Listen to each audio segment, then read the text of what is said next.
Dear students, welcome back in my class. और आज की इस क्लास में हम पढ़ेंगे कक्षा 10 की अंग्रेजी की बुक की एक पोयम द लोटस। प्यारे बच्चों, आज हम देखेंगे इस प्यारी सी कविता की line to line Hindi explanation और इससे संबंधित परीक्षा उपयोगी क्वेश्चन आंसर्स भी हम देखेंगे। तो प्यारे बच्चों, सबसे पहले हम ये देखेंगे कि ये लोटस नाम की जो कविता लिखी है तोरू दत्त ने, तो तोरू दत्त कौन थी और इस कविता को उन्होंने क्यों लिखा, इसका क्या इम्पोर्टेंस है। तो सबसे पहले हम तोरू दत्त के बारे में थोड़ी बातें करेंगे कि तोरू दत्त कौन थी और उन्होंने इस कविता को क्यों लिखा। तो आइए देखते हैं।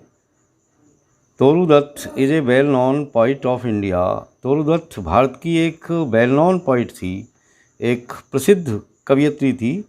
Whose contribution in Indian writing, और भारतीय लेखन में इनका जो कंट्रीब्यूशन है इन इंग्लिश इज़ मेमोरेबल। अंग्रेज़ी साहित्य के अंदर वो मेमोरेबल है, बहुत ही यादगार है।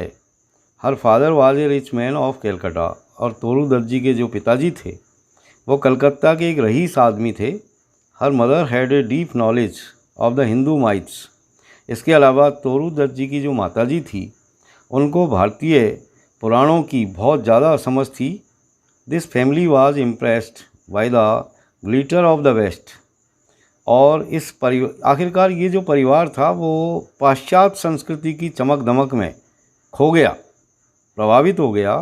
एंड हैड एम्ब्रेस्ड क्रिश्चियनिटी, और इस परिवार ने आखिरकार ईसाई धर्म ग्रहण कर लिया। But Toru Dutt had a deep attraction for the Indian epics and mythology.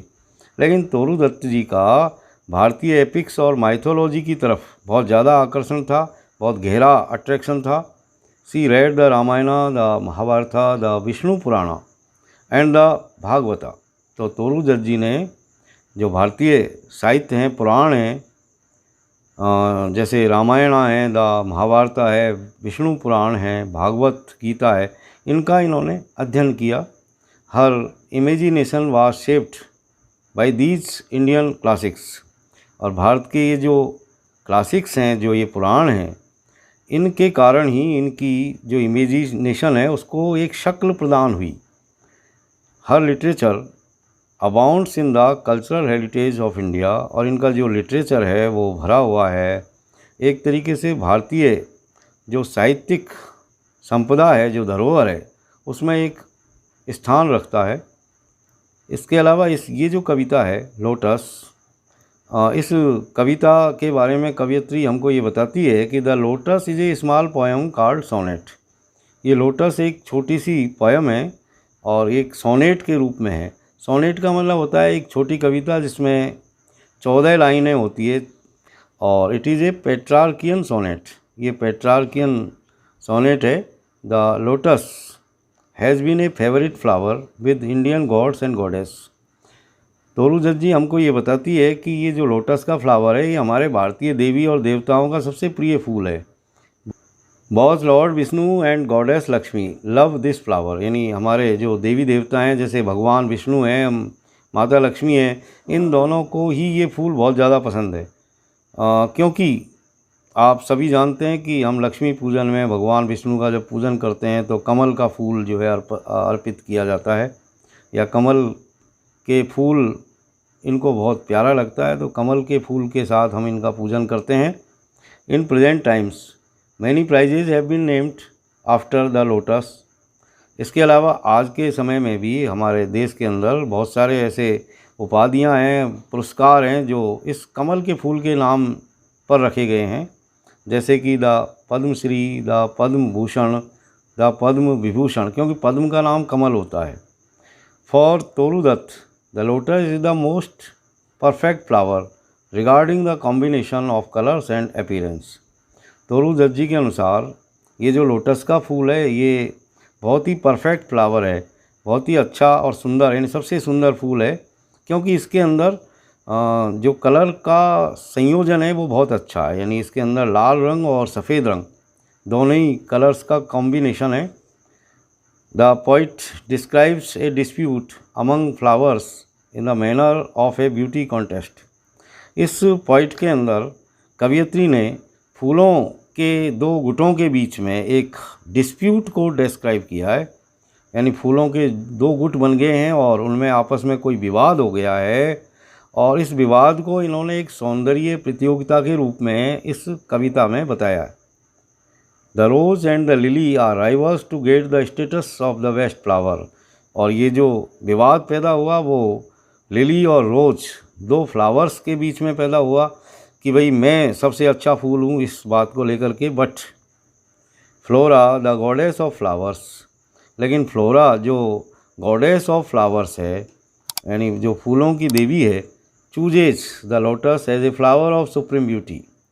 उन्होंने आखिरकार लोटस के फूल को सबसे अच्छी ब्यूटी के रूप में जो है चुना, because this flower retains in it, क्योंकि इस फ्लावर के अंदर the whiteness of the lily and the redness of the rose, दोनों ही तरह के कलर शामिल हैं। यानी रोज़ का रेडनेस है और लिली का वाइटनेस है, यानी लिली के फूल की धवलता भी इसमें मौजूद है, और जो फूल होता है रोज़ का, उसकी लालिमा भी इस कमल के फूल के अंदर होती है।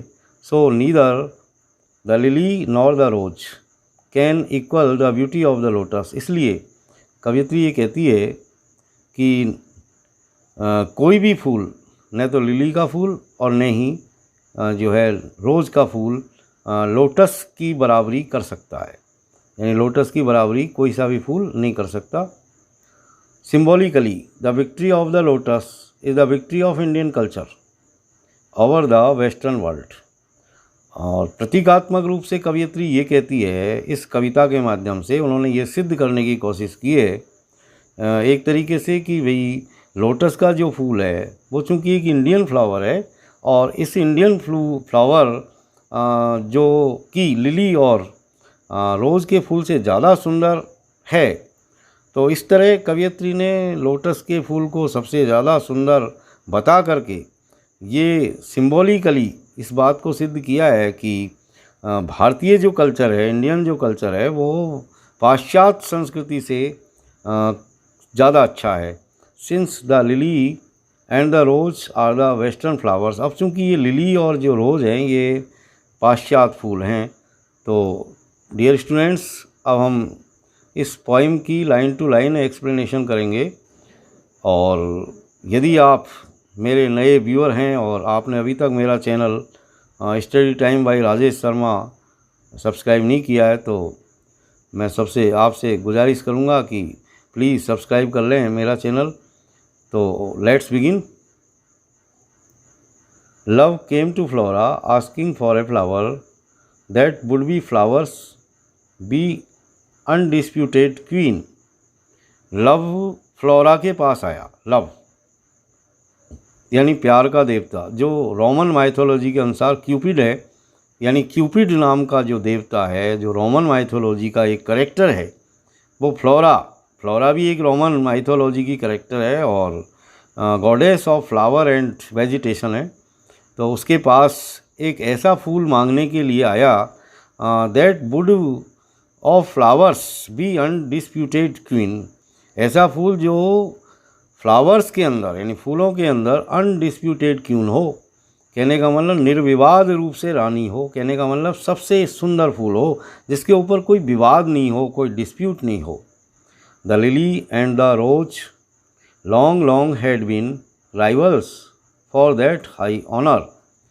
जबकि दूसरी तरफ लिली का फूल और रोज़ का फूल long long had been rivals, बहुत पहले से ही राइवल्स थे, प्रतिद्वंदी थे, फॉर दैट हाई ऑनर, इस महान सम्मान को प्राप्त करने के लिए। कौन सा महान सम्मान? कि सर्वश्रेष्ठ फूल होने का सम्मान। यानी सर्वश्रेष्ठ फूल होने के सम्मान को प्राप्त करने के लिए पहले से ही रोज़ और लिली में आपस में खींचतान चल रही थी। ये दोनों एक दूसरे के राइवल्स बने हुए थे, प्रतिद्वंदी बने हुए थे। बार्ड्स ऑफ पावर, और कवियों का समूह, यानी बार्ड्स का मतलब होता है पोइट यानी कवि, और बार्ड्स ऑफ पावर यानी शक्तिशाली, यानी जाने माने जो कवि थे उस वक्त के, हैड संग देयर क्लेम्स। इन कवियों ने भी इन फूलों के फेवर में जो है लिखा है, यानी कवियों ने भी इन लिली और रोज़ के फूलों के फेवर में अपनी अपनी कविताएं और गुणगान किए हैं। यानी कोई कवि तो जो है लिली के फूल को ज़्यादा अच्छा बताता है और कोई कवि जो है रोज़ के फूल को ज़्यादा सुंदर बताता है। The rose can never tower like the pale lily with her Juno mien. कुछ कवियों ने तो ये कहा है कि भाई रोज़ का जो फूल है, यानी जो गुलाब का फूल है, वो कभी भी लिली की तरह टावर नहीं कर सकता, खड़ा नहीं रह सकता, जैसे कि जूनो खड़ी रहती है स्टेटली मैनर के साथ। अब देखिए जूनो कौन है? जूनो भी एक माइथोलॉजिकल कैरेक्टर है, रोमन माइथोलॉजिकल कैरेक्टर। और जूनो जो है गॉडेस ऑफ ब्यूटी है, यानी सुंदरता की देवी है, और ये जुपिटर की पत्नी जो है मानी जाती है। तो जूनो का यूज इसलिए किया गया है कि जूनो जो कि सबसे सुंदर, बहुत ही खूबसूरत जो है देवी है, और सुंदरता के सिंबॉलिकली हम जूनो का यूज़ करते हैं। तो कुछ कवि ये कहते हैं कि भाई लिली का जो फूल है वो महारानी जूनो की तरह सुंदर दिखाई देता है और खड़ा रहता है सीधा स्टेटली तरीके से, बड़े ही प्राइड के साथ, और रोज़ उसकी बराबरी नहीं कर सकता। But is the lily lovelier. तो इसका मतलब ये है कि लिली का फूल ज़्यादा अच्छा है, ज़्यादा लवलियर है। क्या इसका मतलब ये समझा जाए कि भाई लिली का फूल ज़्यादा सुंदर है रोज़ के फूल से? तो ये भी एक प्रश्न उठा। Thus between flower fractions rank the strife. तो इस तरह फ्लावर फ्रैक्शंस हो गए, यानी फूलों के भी गुट बन गए। फ्लावर फ्रैक्शंस का मतलब होता है गुट, यानी दल। तो कहने का मतलब यानी दल बन गए आपस में फूलों के, और फूलों का एक दल, यानी एक गुट तो रोज़ के फूल की तरफ हो गया और एक गुट जो है लिली के फूल की तरफ चला गया, और दोनों ही गुट आपस में झगड़ने लगे। उनमें आपस में जो है रैंक द स्ट्राइफ, यानी उनमें झगड़ा चालू हो गया। इन साइक्स बावर, एक ये साइक जो कैरेक्टर है यहाँ पर, साइक भी गॉडेस है, और ये भी एक रोमन माइथोलॉजिकल कैरेक्टर है। और ये साइक जो गॉडेस है, ये लव जो कैरेक्टर यहाँ पर आया था, क्यूपिड की प्रेमिका के रूप में इसे जाना जाता है। तो प्रिय बच्चों, साइक जो है क्यूपिड की प्रेमिका है। तो ये फूलों के जो दल थे, ये भी अपने अपने चहेते फूलों की प्रशंसा में आपस में भिड़ गए और साइक के बावर में चले गए, यानी उसके जो देवी थी साइक गॉडेस, उसकी कुंजों में उसका जो बावर था, जो लता कुंज था, वहाँ जाकर के जो है एक दूसरे के नारे लगाने लगे एक तरीके से। यानी वो फूलों के जो दल थे वो साइक के बावर में जाकर के, यानी साइक के कुंज में जाकर के अपने अपने फूलों के लिए आपस में प्रशंसा करने लगे। Give me a flower delicious as the rose and stately as the lily in her pride. तब क्यूपिड ने जो है फ्लोरा से कहा कि हे फूलों की देवी, मुझको एक ऐसा डिलीशियस फूल दीजिए रोज़ जैसा। यानी यहाँ पर जो है कवियत्री हमसे ये कहती है, तो यहाँ पर कवियत्री इन लाइनों के माध्यम से ये बताती है कि क्यूपिड ने फ्लोरा से सबसे पहले रोज़ का फूल मांगा कि भाई देवी मुझको रोज़ जैसा डिलीशियस फूल दीजिए, यानी गुलाब जैसा सुंदर फूल दीजिए मुझको, and stately as the lily in her pride. लेकिन दूसरे ही क्षण वो बदल गया अपनी बात से, यानी उसको लगा कि भाई रोज़ से ज़्यादा अच्छा लिली भी हो सकती है। तो उसने कहा कि नहीं, मुझको लिली जैसा फूल दीजिए आप, यानी लिली जैसा सुंदर खूबसूरत जो है फूल मुझे चाहिए। तो ये कहा क्यूपिड ने फ्लोरा से। But of what colour? तब प्रश्न पूछा गया यानी फ्लोरा ने तब क्यूपिड से ये पूछा कि भाई तुम मुझको ये बताओ कि कौन से रंग का फूल चाहिए तुमको। तब क्यूपिड ने ये कहा कि हे फूलों की देवी, मुझे रोज़ रेड जैसा फूल दीजिए। कहने का मतलब यानी रोज़ जैसा रेड, एक ऐसा फूल दीजिए जो गुलाब की फूल की तरह लालिमा रखता हो। देन प्रेट, लेकिन फिर उसने आगे ये प्रार्थना की कि नो लिली वाइट और बहुत प्रोवाइट। फिर उसने अपनी बात को आगे बढ़ाया कि भाई मुझको आप लिली जैसा सफ़ेद फूल दीजिए। फिर उसने कहा कि नहीं नहीं, मुझको तो ऐसा फूल दीजिए जिसके अंदर दोनों ही फूलों का रंग शामिल हो, बहुत प्रोवाइड, यानी जिसके अंदर लाल रंग भी हो और सफ़ेद रंग भी हो। And Flora gave the lotus rose red dyed and lily white. तब फ्लोरा ने क्यूपिड को लोटस का फूल दिया। किसका फूल दिया? लोटस का। क्योंकि उस फूल के अंदर यानी लोटस के फूल के अंदर गुलाब जैसा लाल रंग भी है, रोज़ रेड भी है और लिली वाइट भी है। कहने का मतलब उसके अंदर लिली जैसा सफ़ेद रंग भी है। तो इस तरह लिली जैसा सफ़ेद रंग वाला और गुलाब जैसा लाल रंग वाला फूल देवी फ्लोरा ने क्यूपिड को दिया।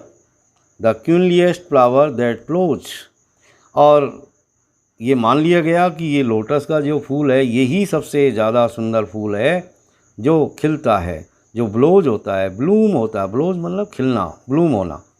तो डियर स्टूडेंट्स,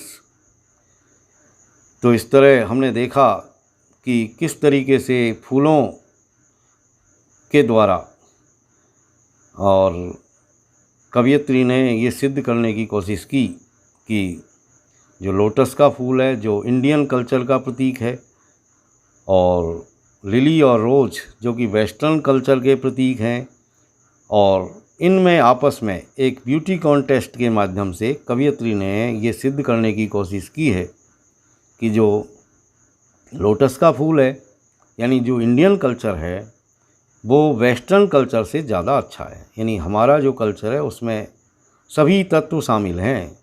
जिस तरह लोटस के फूल के अंदर रोज़ का रेड रंग शामिल है और लिली का वाइट रंग शामिल है, इसी तरह हमारे देश का जो कल्चर है वो विभिन्न संस्कृतियों का एक बहुत ही खूबसूरत कॉम्बिनेशन है। अब हम देखेंगे इससे संबंधित कुछ क्वेश्चन आंसर्स। तो ये आपके कुछ क्वेश्चंस हैं इस लेसन के, टिक द करेक्ट अल्टरनेटिव्स, और इसी तरह के क्वेश्चन आपके परीक्षा में आने वाले हैं। जैसे पहला क्वेश्चन है ये आपके जो है यहाँ पर आपको ये ऑप्शन दे रखे हैं। तो ये question number 1, who wrote the lotus, यानी आपसे ये पूछा गया है कि ये द लोटस नाम की कविता ये किसने लिखी। तो यहाँ आपके ये ऑप्शन है A Sarojini Naidu, B Toru Dutt, C R K Narayan और डी खुशवंत सिंह। तो प्यारे बच्चों, जैसा कि हमने देखा कि इस कविता की लेखिका है तोरूदत्त, तो ये आपका बी वाला यहाँ पर आंसर सही है। तो ये question number 2, rivals in the poem are, यानी पोइम के अंदर राइवल्स कौन है, यानी प्रतिद्वंदी कौन कौन से फूल हैं। तो देखिए द लोटस एंड द रोज, ये ठीक नहीं है। The lily and the lotus, ये भी ठीक नहीं है। द लिली एंड द रोज, तो ये आपका आंसर सही है सी वाला। यानी जो यहाँ पर राइवल्स फूल हमको बताए गए हैं वो एक तो लिली का फूल है और एक रोज़ का फूल है।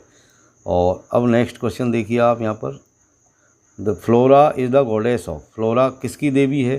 तो जैसा कि हमने देखा कि फूलों की देवी, तो ये सी वाला यहाँ पर आंसर आपका सही है। ये कुछ ट्रू फॉल्स वाले क्वेश्चंस हैं। और ये देखिए number 1, Cupid came to Psyche to obtain a flower, यानी क्यूपिड जो है साइक के पास फूल लेने आया, तो गलत है, ये फॉल्स है। और अब देखिए सेकंड वाला, the lily and the rose quarrelled for the title of superior reputation, बिल्कुल दोनों आपस में झगड़ रहे थे सुपीरियर रेपुटेशन प्राप्त करने के लिए। तो ये आपका सही है आंसर, यानी ट्रू है। तो ये ट्रू है, यहाँ पर लिखें आप। The lily stands straight in pride like Juno, यानी लिली का जो फूल है वो जूनो की प्राइड की तरह खड़ा हुआ है, सीधा है, यानी एक प्राइडली खड़ा हुआ। तो ये सही है, बिल्कुल जूनो की तरह है। तो ये भी आपका ट्रू है। और ये नेक्स्ट क्वेश्चन 4 वाला, Cupid first selected the colour of the lily, no, ये बिल्कुल गलत है। उसने पहले रोज़ वाला कलर सेलेक्ट किया था, रोज़ रेड, तो ये आपका फॉल्स है। और ये नेक्स्ट देखिए, Flora gave the lotus to Psyche, Flora ने साइक को लोटस का फूल दिया, तो गलत। फ्लोरा ने लोटस का फूल क्यूपिड को दिया था, लव को दिया था, तो ये फॉल्स यहाँ पर है। तो dear students, that's all for today, see you again in next video, till then keep watching my videos, thank you very much.